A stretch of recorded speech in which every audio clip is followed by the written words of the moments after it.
Hello guys, welcome in holistic Ayurveda. जैसे कि मैंने आपको लास्ट वीडियो में बताया था कि हम संस्कृत के ऊपर एक सीरीज स्टार्ट कर रहे हैं, जिसके अंदर हम बेसिक से संस्कृत को पूरा कवर करने वाले हैं। Paper one, paper two, Sanskrit के सारे टर्म्स हम इसके अंदर कवर करने वाले हैं। तो आज की वीडियो में हम संस्कृत का सिलेबस और उसका पेपर पैटर्न देखेंगे। अगर हम संस्कृत का पेपर पैटर्न देखें तो संस्कृत का पेपर पेपर वन और पेपर टू ये दो चीज़ों में डिवाइड होता है। अब पेपर वन में होता है 100 मार्क्स, पेपर टू होता है 100 मार्क्स, ये दोनों मिला के हो गए 200 मार्क्स। अगर हम प्रैक्टिकल की बात किए तो इसके अंदर वाइवा होता है 75 मार्क्स का, इलेक्टिव होते हैं 10 मार्क्स के और इंटरनल असेसमेंट होता है 15 मार्क्स का। टोटल ये हो गए 100 मार्क्स और टोटल मिला के हो जाते हैं हमारे 300 मार्क्स। सो संस्कृत का पेपर हो जाता है पूरा 300 मार्क्स का। फिर अगर हम पेपर वाइज डिस्ट्रीब्यूशन करें इसका, तो पेपर वन में कैसा डिस्ट्रीब्यूशन है मार्क्स का। सो पेपर वन में 20 मार्क्स के MCQs का डिस्ट्रीब्यूशन होता है, 8 SAQ होते हैं, ईच SAQ 5 मार्क्स का होता है, 4 LAQ होते हैं, ईच LAQ 10 मार्क्स का होता है। ठीक है, सो टोटल हो जाते हैं इसके 100 मार्क्स। अब ये पेपर का डिस्ट्रीब्यूशन देख लिया हमने, मार्क्स डिस्ट्रीब्यूशन कैसा है। अब हम इसका सिलेबस देखते हैं। तो सिलेबस में देखा जाए तो बेसिकली संस्कृत का जो पहला चैप्टर है ये मोस्ट इंपॉर्टेंट चैप्टर है, जिससे आपको पूरे संस्कृत का नॉलेज आता है। इसके अंदर स्वर क्या होते हैं, व्यंजन क्या होते हैं, माहेश्वरी सूत्र क्या होते हैं, उच्चारण स्थान क्या होते हैं, प्रयत्न क्या होते हैं, ये सब कुछ इसके अंदर पहले चैप्टर के अंदर बताया जाता है। ये मतलब बेसिक पूरा क्रस है ये संस्कृत का। अगर आप ये चैप्टर सबसे अच्छे से पढ़ ले तो पूरा संस्कृत आपको बेसिकली समझ में आ जाएगा। तो इसके अंदर मेनली MCQ पे क्वेश्चन फ्रेम होते हैं, क्योंकि ये संस्कृत का इंट्रोडक्टरी पार्ट है, तो इसके ऊपर MCQ 5 पूछे जाते हैं आपको। सेकंड चैप्टर आता है संज्ञा। तो संज्ञा के भी ये भी इंट्रोडक्टरी पार्ट चैप्टर है, इसके ऊपर भी आपको MCQ पूछे जाते हैं, ये भी 5 मार्क्स का होता है। उपसर्ग, उपसर्ग को अगर अपन समझा जाए तो उपसर्ग को इंग्लिश में कहते हैं प्रीफिक्स। में शब्द से पहले जो वर्ड लगता है उसे उपसर्ग कहते हैं। और उपसर्ग आपको 5 मार्क्स के लिए आएंगे। सो एग्जाम के अंदर 5 आपको उपसर्ग दिए जाएंगे। फॉर एग्जाम्पल प्र, प्रा, एक्सेट्रा, इसको आपको सेंटेंस में कन्वर्ट करना पड़ेगा। तो उपसर्ग इज नथिंग बट प्रीफिक्स। ठीक है, उपसर्ग के बाद में आता है आपका अव्यय। अव्यय भी 5 मार्क्स के लिए आएंगे। इसके अंदर आपको fill in the blanks type question दे दिए जाएंगे, जिसके अंदर आपको उपसर्ग फिट करने होंगे। फॉर एग्जाम्पल च, तू, एक्सेट्रा एक्सेट्रा, ये उपसर्ग हो गए 5 मार्क्स का। फिर कारक आता है, कारक मोस्ट इंपॉर्टेंट है, ये 15 मार्क्स का है। इसके अंदर 10 मार्क के LAQ पूछा जाता है और 5 मार्क के MCQ पूछा जाता है। ये मोस्ट इंपॉर्टेंट है। इसको समझने के लिए आपको पूरा संस्कृत पहले समझना पड़ेगा, पेपर टू, पेपर वन, फिर उसके बाद में आपको ये समझाना पड़ेगा। तो सबसे लास्ट हम जब संस्कृत संस्कृत सीरीज शुरू करेंगे तो सबसे लास्ट में हम जो है कि कारक प्रकरण को एक्सप्लेन करेंगे। उससे पहले संधि, समास, एक्सेट्रा एक्सेट्रा, उपसर्ग सब समझ लेंगे, उसके बाद हम कारक को एक्सप्लेन करेंगे। फिर कारक के बाद आता है संधि प्रकरण। अब संधि प्रकरण का मतलब क्या होता है, संधि मीन्स जोड़ना या तोड़ना। संधि मतलब जोड़ना और संधि विच्छेद मतलब तोड़ना। किसी पद को जोड़ना उसे कहते हैं संधि और किसी पद को तोड़ना उसे कहते हैं विच्छेद। ये भी 15 मार्क्स का होता है। इसमें एक LAQ पूछा जाता है और एक SAQ पूछा जाता है। ठीक है, ये भी बहुत इंपॉर्टेंट टॉपिक है। इसके बाद में आता है हमारा समास। अब समास में देखा जाए तो समास भी होता है 15 मार्क्स का। समास में एक LAQ पूछा जाता है और एक SAQ पूछा जाता है। LAQ के अंदर 5 क्वेश्चन दे दिए जाएंगे समास के, उसमें समास एक्सप्लेन करना पड़ेगा, उसका सूत्र बताना पड़ेगा और एक सेंटेंस तैयार करना पड़ेंगे 5। और जो SAQ पूछे जाएंगे उसके अंदर सिर्फ कौन से टाइप का समास है वो एक्सप्लेन करना पड़ेगा। फिर समास के बाद में अगर हम देखना चाहें तो शब्द रूप आता है। शब्द रूप होता है 10 मार्क्स का।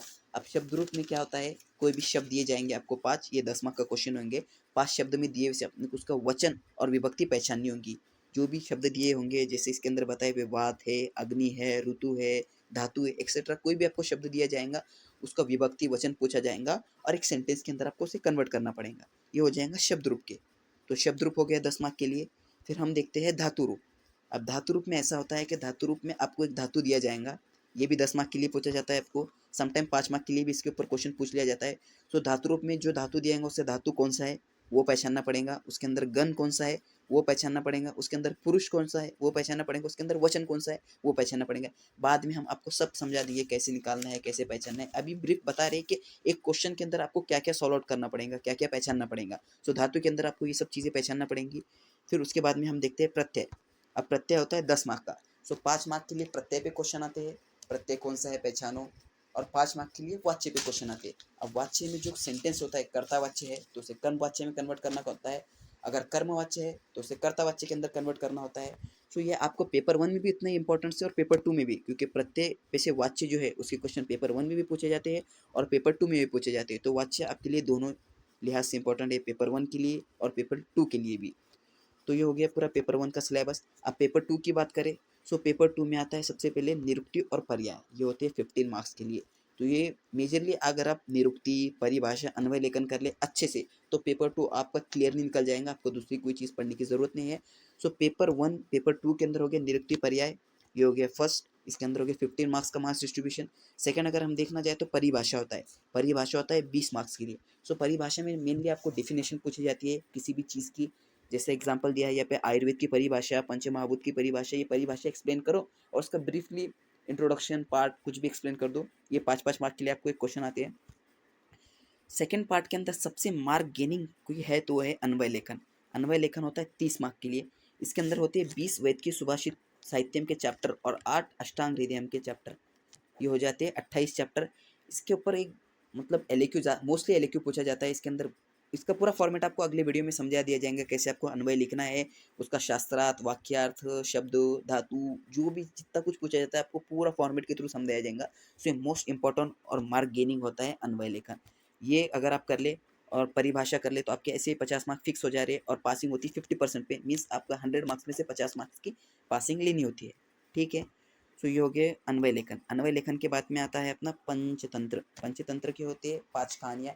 अब पंचतंत्र भी होता है 15 मार्क्स का। इसके अंदर होते हैं एक 10 मार्क का एल आता है और 5 मार्क का एस आता है।